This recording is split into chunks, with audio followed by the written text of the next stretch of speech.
El grupo de Fujimaru finalmente llega a las afueras del pueblo de Tier. Ya han pasado varios días desde que se separaron del equipo de Jan y continúan en la búsqueda del matadragones que pueda hacerle frente a Fafnir. Kiyohime menciona que sería buena idea tomar un breve descanso antes de continuar, pues está algo harta de tanto caminar.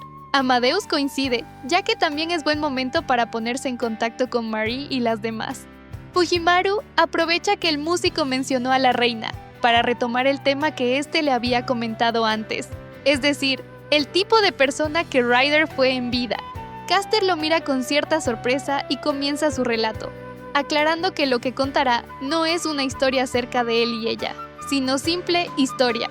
En otras palabras, cómo vivió y cómo murió, algo que en realidad es conocimiento común. María Antonia, como se la conocía en su Austria natal, contrajo matrimonio por razones políticas con el futuro Luis VI, tan solo 7 años después de su encuentro con Mozart. Lo que le aguardaba en Versalles era una vida lujosa y resplandeciente, pero aún así plagada de calumnias e intrigas, que serían seguidas de un torbellino de soledad y lucha al convertirse en reina. A pesar de ser un matrimonio por conveniencia, vivió en armonía con su esposo y fue bendecida con hijos. Puede decirse que hasta cierto punto su vida fue feliz y que, como miembro de la familia real, también se entregó a su pueblo. Durante las hambrunas redujo los gastos de la corte para convertirlos en donaciones y solicitó ayuda a los nobles con el mismo propósito.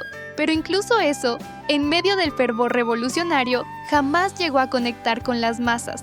Los viles demagogos, cuya influencia perdura incluso hasta hoy, incitaron el odio popular y la llevaron al cadalso. Su pequeño hijo, Luis Charles, pereció en prisión tras terribles maltratos. Lo aislaron en una cárcel absolutamente secreta, sin ningún tipo de contacto humano. Le ocultaron la muerte de Luis XVI, su padre, y de María Antonieta, su madre. Le decían que seguían vivos y que estaban bien, pero que ya no lo amaban y que ellos lo habían abandonado en la prisión. Es más, la pérdida de su familia proyectó una profunda sombra en el corazón de su única hija superviviente, María Teresa, quien vivió en el exilio y cuya muerte significó el final de su linaje. Por el pueblo, Marie Antoinette fue despojada de todo. Sin embargo, en sus últimos instantes, lo que sintió hacia las masas no fue desesperación ni dolor, sino esperanza y júbilo al sentir que incluso ese evento terrible tenía un significado.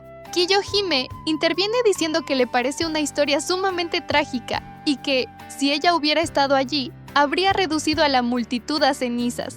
Mozart aprecia su sentido de camaradería, pero señala que eso solo habría traído más problemas. Tras escuchar la historia, Fujimaru comenta que ella realmente es una persona extraordinaria, ya que incluso después de todo eso, sigue dispuesta a luchar para proteger Francia. Mozart le responde que la apariencia con la que fue invocada corresponde a una época anterior a esos hechos, y que tal vez por eso esos sucesos terribles no le resulten tan reales. Añade que, aunque quizás sí sea alguien admirable, ni siquiera él comprende del todo la situación. Mientras tanto, lejos de allí, Elizabeth le ruega a Marie que convoque su carruaje, pues está cansada de atravesar el bosque a pie. Ella le contesta que los servants no se cansan, y la chica dragón replica que está aburrida. Al parecer, sin Kiyohime, Elizabeth no tiene con quién pelearse para entretenerse. Marie le pregunta a Jan qué deberían hacer, pero no obtiene respuesta, pues la doncella está absorta en sus pensamientos. Luego de recibir unas disculpas, la antigua noble pregunta si acaso estaba pensando en la bruja dragón. Jane contesta que sí, y comenta que las palabras que ésta pronunció cuando la conoció, ese odio tan profundo, no es algo que ella pueda llegar a aceptar, comprender o sentir. Marie la mira con admiración y le dice que realmente es una persona hermosa, a lo que la regente se avergüenza pidiéndole que no se burle. Pero Marie insiste en que habla en serio, ya que, de haber estado en su lugar, probablemente habría aceptado las palabras de la bruja dragón. Reflexiona que puede afirmar con un 90% de certeza que no odia a quienes la ejecutaron, pero con el resto, con ese 10% o quizá menos. Aunque sea solo un poco, sí odia a quienes arrebataron la vida de su hijo Charles. Por eso, si una versión de ella misma hubiera aparecido como la bruja dragón, sí habría sido capaz de entender o aceptar sus palabras. Una maldición sobre Francia, 1000 años de hambruna y 1000 años de guerra. Sin embargo, Marie aclara que Jan no es como ella, pues realmente ama a las personas. Ruler asiente, diciendo que precisamente porque quiere tanto a los seres humanos, jamás podría odiarlos. Justo en ese momento, Elizabeth interrumpe su conversación preguntando si la ciudad que se ve a lo lejos es Montluçon. Tiempo después, el equipo contacta a Fujimaru para comunicarle que ya encontraron a los matadragones, quienes se habían refugiado en la mencionada ciudad. El último máster de la humanidad se sorprende al enterarse de que son más de uno, y es entonces cuando un nuevo Rider se presenta. Él clama llamarse Georgios y acepta ayudarlos. En cuanto al segundo Rider, Fujimaru se inquieta al ver el estado del Servant, y San Jorge explica que sufrió heridas graves durante su combate contra los subordinados de la bruja dragón. El debilitado sirviente se presenta como Siegfried, de la clase Saber, y se disculpa por recibirlo en tan lamentable condición. Georgios aclara que no se trata solo de heridas, sino de múltiples maldiciones que le arrojaron. Estas le impiden luchar, y mucho menos emplear el poder de un matadragones. Fujimaru se inquieta al pensar que no habrá forma de vencer a Fafnir, pero Jan lo interrumpe, asegurando que aunque tome un tiempo, Georgios y ella tienen el poder de disiparlas. El máster se siente aliviado, pero justo entonces, Mozart detecta un sonido desagradable que se aproxima. Caster le ordena a todo el equipo ocultarse de inmediato y reducir su energía mágica al mínimo. El terrible ruido proviene del dragón Fafnir y de los Givernos, que probablemente regresan después de arrasar una villa. Sin embargo, Mash nota que no se dirigen a su base en Orleans, sino a Montluçon, hecho que lamentablemente el Dr. Romani confirma. Mientras tanto, María Antoinette observa a los habitantes de la ciudad organizándose para enfrentar al enemigo. Georgios explica que esa ciudad fue desarrollada inicialmente como un punto militar estratégico y que el alcalde les ofreció refugio para colaborar en la defensa ante futuros ataques. Siegfried interrumpe, diciendo que solo tienen dos opciones: retirarse o luchar. Si se retiran, los ciudadanos morirán, pero si se quedan, serán ellos los que perecerán. Mary comenta que, en tal caso, lo único que necesitan es alguien que se quede atrás defendiendo la ciudad hasta que los civiles evacúen. Y como todos los demás tienen un rol que cumplir, la única opción es que ella permanezca y haga frente al enemigo.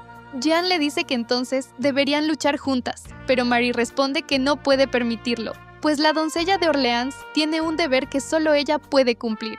Aún así, se alegra de importarle tanto, pues la admiraba incluso antes de convertirse en espíritu heroico. Yo en la corte y tú en el campo de batalla. A pesar de ser solo una muchacha, luchaste hasta el final. Por supuesto, soy inferior a ti, pero no. Precisamente porque soy inferior te admiré. Saber que hace más de 300 años existió una chica así.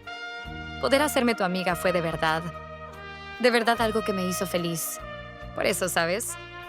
Jean, sé fuerte y despídeme, ¿sí? ¿No es esa la determinación de una amiga? ¿De una mujer?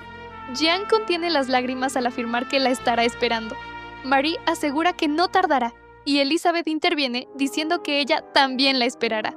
La Servant Dragón pregunta si también son amigas, a lo que la reina responde que por supuesto y que disfrutó mucho viajar con ella y Kiyohime. Tras despedirse, todos parten, y Marie se prepara para enfrentar valientemente, en solitario, a las hordas de Givernos que se aproximan.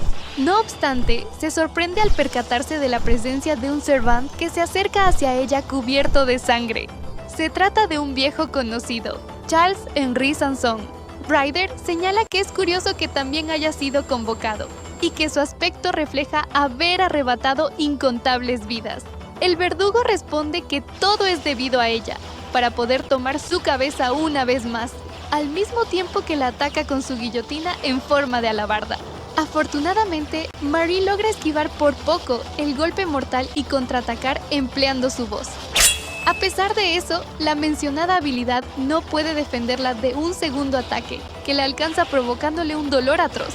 Berserker Assassin afirma que se alegra de haber escuchado su canto desde tan cerca, pero que preferiría que dejara de resistirse, pues su objetivo no es causarle dolor o angustia. En sus palabras, un buen verdugo evita infligir sufrimiento a los ajusticiados, pero él incluso va más lejos, dado que busca otorgarles placer, hacerlos sentir tan bien que mueran de dicha. El enloquecido Servant comenta que su mayor logro fue tomar la cabeza de la reina de Francia y que por eso deseaba reencontrarla y preguntarle cómo se sintió en ese instante, si logró alcanzar aquello llamado éxtasis. en su último momento. Mientras tanto, el grupo de Fujimaru avanza tan rápido como puede para ayudarla. Extrañamente, Amadeus comenta que es un trayecto largo y probablemente no lleguen a tiempo. Esto enfurece a Kiyohime, que amenaza con incinerarlo. Ella le pregunta si no la quería, pero el Servant responde tranquilamente que ya no siente pasión por ella, aunque admite que fue una persona importante en su vida. Comentarios que sorprenden a Ritsuka, quien no entiende cómo es posible que Caster esté tranquilo. Mientras vemos la batalla de Marie, Amadeus relata que al materializarse y encontrarse con ella, la vio feliz, pues esta guerra por el Grial no los obliga a destruirse mutuamente para cumplir deseos egoístas, sino que fueron convocados únicamente para proteger vidas humanas. Por eso, esta vez, ella lucharía para defender a sus súbditos y a su amado país, haciendo lo correcto de la manera correcta. Eso fue lo que prometió. Mash se pregunta si Marie desea un final distinto al primero, y Amadeus reflexiona que incluso si las circunstancias fueran diferentes, quizás ella tomaría la misma decisión. Kiyohime lamenta que no esté enamorado de María, pero el músico replica diciendo que eso no es del todo cierto, pues sí siente amor por ella. Tal vez. Fujimaru comprende el deseo de Marie, pero aún así ordena a Mash avanzar a todo galope. Esto preocupa a Romani, que les pide serenarse, pues deben tener la determinación para soportar ese tipo de pérdidas. La princesa dragón observa al máster alejarse y piensa que le gustaría hacer las cosas a su manera, es decir, cargar de frente y no rendirse jamás. Amadeus añade que ellos son servants, espectros, en otras palabras, los muertos. Por eso puede mantener la compostura mientras conserva su resolución. Aún así, lamenta no haber podido tocar el piano para ella una vez más. Alguien a quien conoció desde hace tanto, pero con quien nunca pudo reencontrarse realmente. Tú tenías 7 y yo 6. Desde entonces, pasamos constantemente el uno al lado del otro, sin detenernos. Nosotros.